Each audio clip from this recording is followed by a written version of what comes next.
super frustrating. What's the gap between...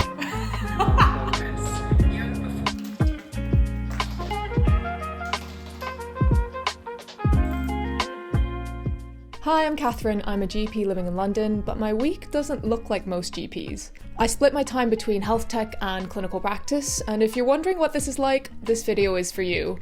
I'm going to take you through 2 very different days in my life, one in health tech and one in clinical practice. I hope you enjoy. I usually start getting ready for the day at 7 AM. On some days, my cat Pepe jumps up and greets me on the sink, which is really adorable. If I need a pick-me-up, I make myself a matcha. Today for breakfast, I'm having overnight oats topped with a fruit compote and a nutty granola. It's all homemade, but I'll be honest, not every day is quite this put together. After having my breakfast, it's time to feed Pepe. He gets carefully weighed up wet food twice a day. A couple years ago, my dad taught Pepe how to sit before his food, and now I do it every single time. And of course, being London, it's grey and raining outside. But whilst I'm packing my bag, my husband tells me it's actually snowing. It's snowing. Which calls for putting on few extra layers before I leave the house. It's so cold. It's like, I feel like it's sleet, not even rain now. Finally made it. This is definitely snow, like 100% snow. Look at it. I get into the office a little bit before 9. I work at a health technology company where my job is to bring a GP's perspective into the product, making sure it's medically safe, grounded in real clinical practice, and useful for both doctors and patients. Let me just have a look at the schedule for today. Quite a few meetings today. Sometimes my meetings are with internal people, so my colleagues. Sometimes they're with external people, so customers, current customers, potential customers. Today, it's a bit of a mix of both. So quite a varied day. Let's get started. A big part of my day is working closely with engineers, designers, and product managers to create solutions to real-world health problems into the software, and to make sure what we create genuinely helps both patients and clinicians. I also spend time speaking with healthcare teams who use the product, gathering feedback on what's working, what isn't, and what could be improved.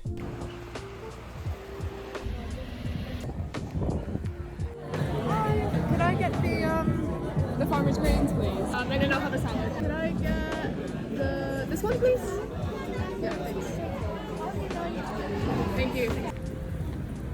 This is what I got for lunch, overpriced salad. I mean, it's pretty good, but like £12 for this it's not sustainable every day. I usually bring my own lunch. I'm not sure how well you can see that. I usually bring my own lunch in when I come into the office, but I haven't been organized enough this week. So the morning was pretty good, pretty interesting. 3 hours back to back of meetings. Normally, especially with virtual meetings, that really drains me. But this morning was super interesting. I think the more interesting meetings where I don't feel drained are ones where I could really use my clinical knowledge in a way to solve different types of problems with different types of people.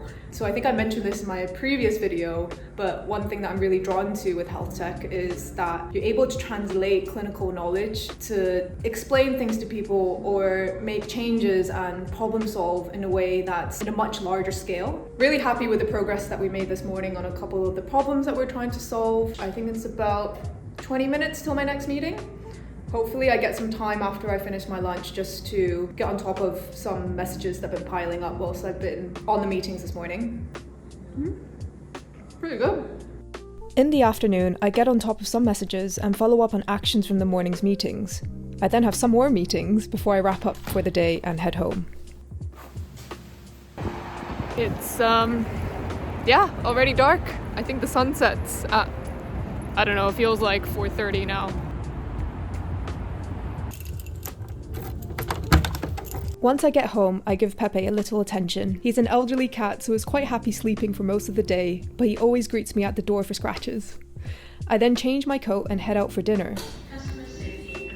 This involved being very squashed in with other commuters, as it was rush hour. This evening, I go to a really delicious Thai restaurant with a group of other GPs who are also in GP training with me. It's always nice catching up, hearing what everyone's up to, and sharing stories of how we're all finding work.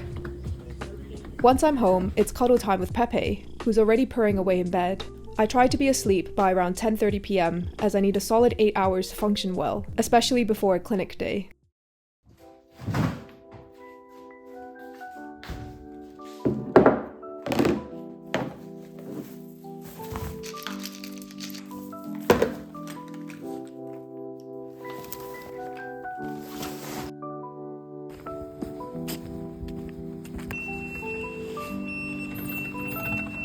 find the gap between the train and the platform.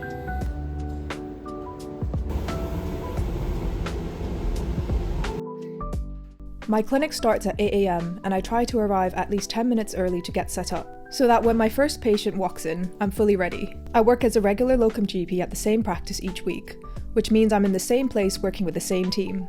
For me, that makes a huge difference. I know where the equipment is, I know my logins work, I know the local referral pathways, and I know where the kettle is, which is really important. Before my clinic starts, I log into the system, which always takes longer than you expect on NHS computers, and skim through my patient list for the day so I'm mentally prepared for what's coming. I also set up all my equipment.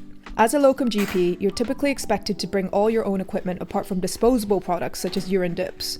But luckily my clinic has a few things on site, so this is all I bring with me. As well as the usual stuff, a thermometer, SATS probe and stethoscope. Things I found unexpectedly useful are a measuring tape, tuning fork for hearing, and a timer for respiratory rate as I don't wear a watch. This is all the stuff that the clinic provides, including a blood pressure machine, a speculum, pregnancy tests, a urine dip, an ophthalmoscope and an otoscope. During training, one of my seniors encouraged me to build my own library of commonly used guidelines.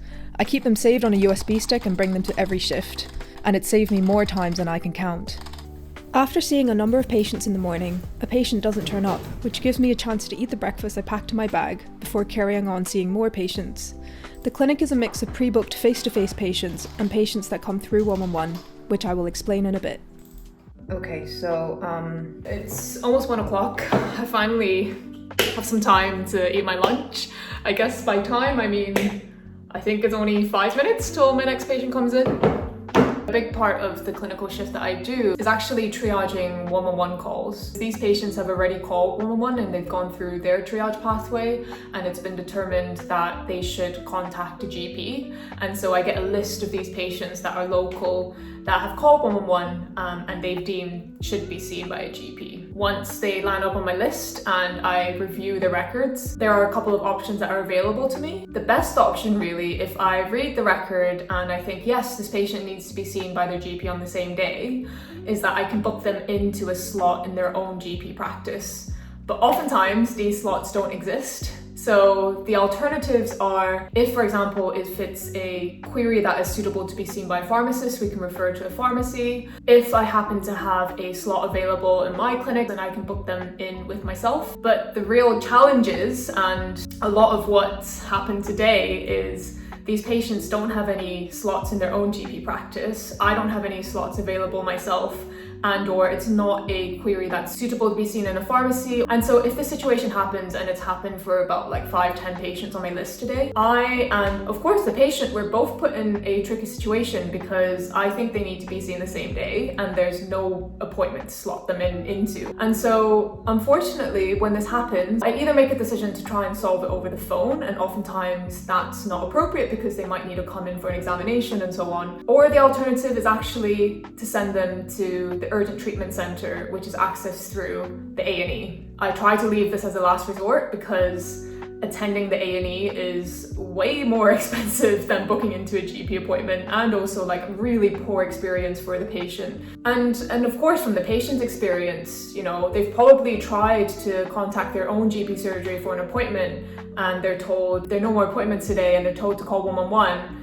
And then they go through this whole process of talking to loads of different healthcare providers, being passed around, being asked to tell their story multiple times in this journey, and then they end up going to A&E. So it's a very convoluted route and they end up in a setting which is not really directly appropriate for their need. And yeah, it's super frustrating. It's the system that we're working with now. It's very much the heart of the problem that we're trying to solve in my health tech job. It's good to feel the problem in practice because it does make everything really frustrating. I carry on seeing patients throughout the afternoon with a wide variety of cases, from upper respiratory tract infections, musculoskeletal problems, to mental health, surgical, gynecology, and pediatrics. Later on, I take some time to review my portfolio. Yes, these still exist for fully qualified GPs. In this particular instance, I'm working on a patient feedback survey, and I've only received 3 out of the 34 responses that I need, so I'll just have to keep sending those links out. After the clinical part of the day, I spend some time finishing off admin from the consultations and reviewing my notes. I then pack up my bag and head home.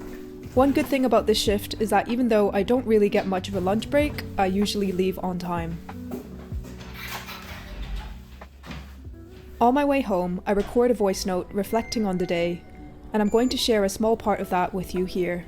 I do realise, and I don't take for granted, is that people really come to you in points of suffering and pain, and it's quite a big responsibility to be there, to be present, to listen to people.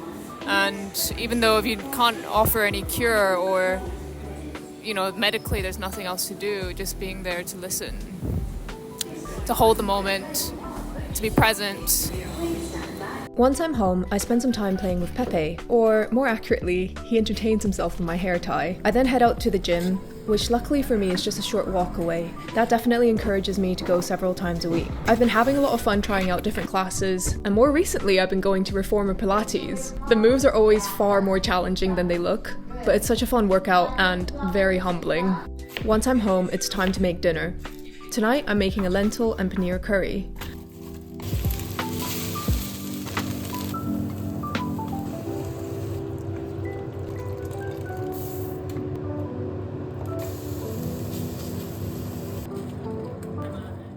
I try to home cook most of my meals because eating out in London can be pretty expensive, and I always find home cooked food to be the most nourishing and satisfying. After dinner, since it's a Friday night, I meet up with some friends and see a DJ play. To be honest, I don't go out that often these days. At this stage of life, I usually prefer a quiet evening at home. But the venue, the music, and the overall vibe were great, and it turned out to be a fun evening.